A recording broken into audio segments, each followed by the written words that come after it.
आप सभी का नेहरू शिक्षा महाविद्यालय में बहुत बहुत स्वागत है। आज हम सब अपने इतिहास विषय की क्लास देखेंगे बीए बीएड द्वितीय वर्ष के लिए।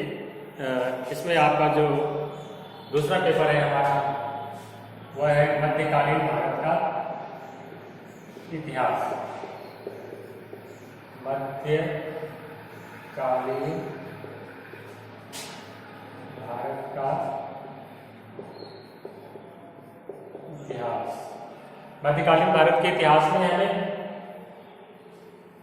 1206 ईस्वी से लेकर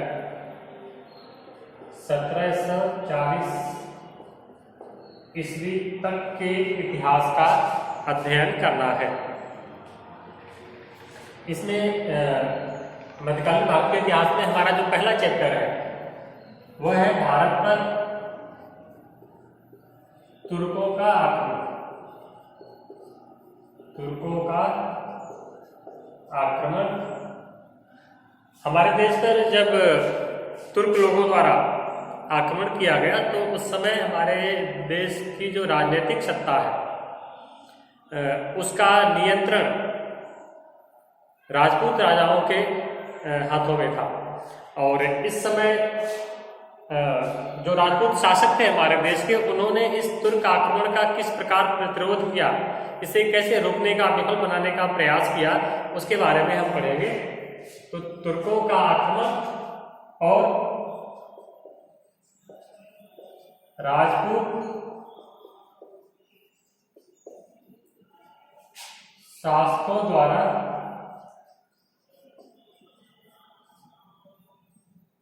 किया गया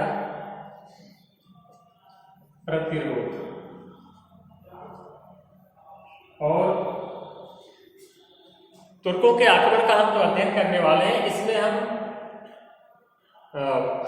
इस आक्रमण को मोहम्मद गौरी के विशेष संदर्भ में इसका अध्ययन करेंगे। ऐसा इसलिए क्योंकि मोहम्मद गौरी उसके पहले के जो आक्रमणकर्ता हमारे देश पर आए थे, आक्रमण करने, लूटपाट करने, मारकाट करने के बाद वापस चले गए थे। मोहम्मद गौरी के आक्रमण से उसके बाद हमारे देश में तुर्कों की जो राजनीतिक सत्ता है वो स्थापित हो जाती है। और तराइन का जो दूसरा युद्ध था जिसमें पृथ्वीराज चौहान की पराजय होती है, हालांकि उसके पहले भी मोहम्मद गौरी के धावे, तुर्कों के धावे हुए भारत पर, लेकिन तराइन के द्वितीय युद्ध के बाद जो उनका प्रभुत्व स्थापित होता है वो लंबे समय तक कायम रहा। तुर्कों के बाद फिर मुगल आए और मुगलों के बाद फिर अंग्रेज, जो यूरोपीय कंपनियां आए वो आए, उनमें विशेषकर अंग्रेज। और 15 अगस्त 1947 तक आप सीधे सीधे यूँ कहें तो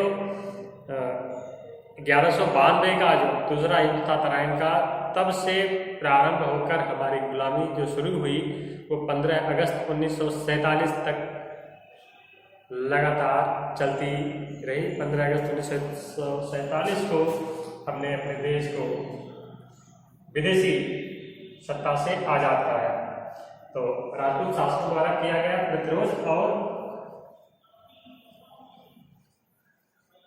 मोहम्मद गौरी या गौरी भी बोलते हैं के संदर्भ में हमें पढ़ना है। लेकिन इस विषय में आगे बढ़ने से पूर्व हम पहले कुछ ऐतिहासिक पृष्ठभूमि का अध्ययन करना चाहेंगे और ये देखेंगे कि ये तुर्क हैं कौन और कहाँ से आए और किस प्रकार इन्होंने धीरे धीरे हमारे यहाँ अपना प्रभुत्व स्थापित किया और इनका उद्देश्य क्या था आगे का।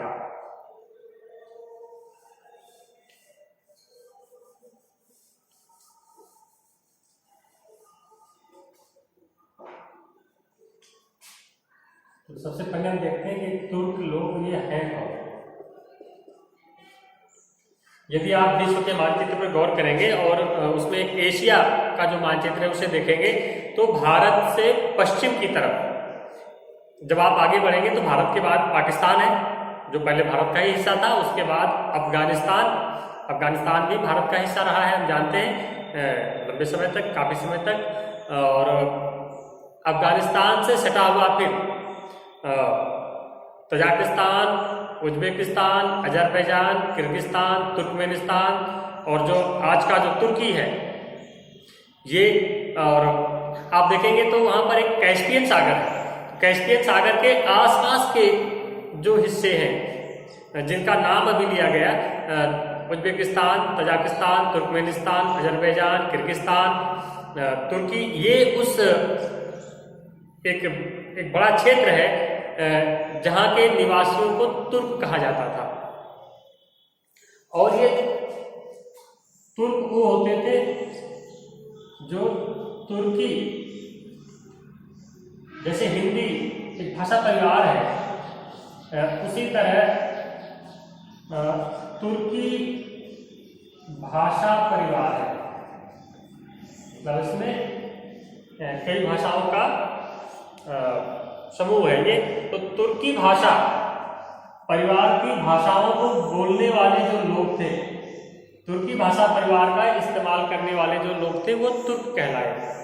और उन्हीं के हमारे देश पर आक्रमण के संदर्भ में हम आज अध्ययन करेंगे। इस संदर्भ में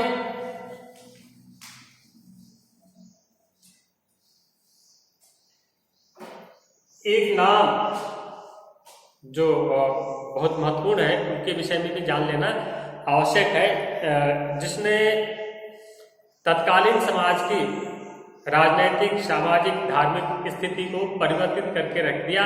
बहुत ही कम समय में एक बड़े हिस्से को प्रभावित किया। वो है पैगंबर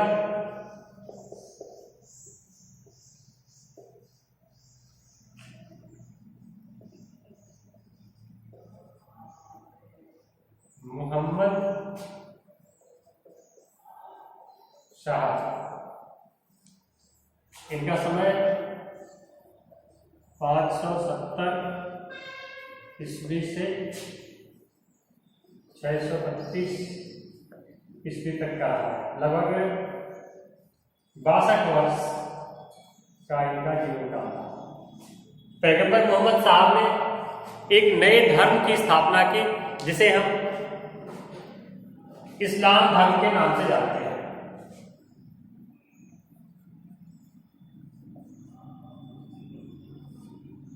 इस्लाम यह एक नवीन धर्म था जो पैगंबर मोहम्मद साहब के द्वारा स्थापित किया गया। और इस धर्म ने लगभग 100 वर्षों में, ज्यादा नहीं, 100 वर्षों में ही काफी युगांतरकारी परिवर्तन लाए। ये जो तुर्क लोग थे वो इस्लाम धर्म के अनुयायी थे, और इस धर्म को मानने वाले लोगों के जीवन का एक बड़ा उद्देश्य ये हुआ करता था धर्म का प्रचार प्रसार करना। दारुल हर्ब को दारुल इस्लाम में कन्वर्ट करना, धर्म का प्रचार प्रसार करना, धर्म ध्वज इनके एक हाथ में रहा करता था। और धर्म के प्रचार के लिए इन्होंने तलवार की सहायता ली।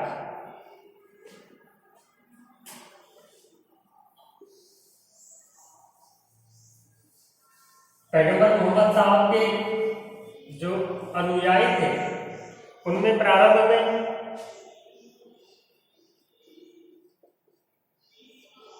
अरबी लोगों का जो फारस की खाड़ी के आसपास के जो देश है, मानचित्र में आप देखेंगे तो इन लोगों का प्रभाव ज्यादा था। इस्लाम के अनुयायियों का नेतृत्व प्रारंभ में इन्हीं लोगों के हाथों में था। कालांतर में इनके हाथ से निकलकर ईरानियों के हाथों में चला गया, और ईरानियों के हाथों से निकलकर कुछ समय बाद तुर्कों के हाथों में चला गया, और इन तुर्कों ने ही भारत पर प्रारंभिक आक्रमण किए। जिनके विषय में आज हम अध्ययन करने वाले हैं।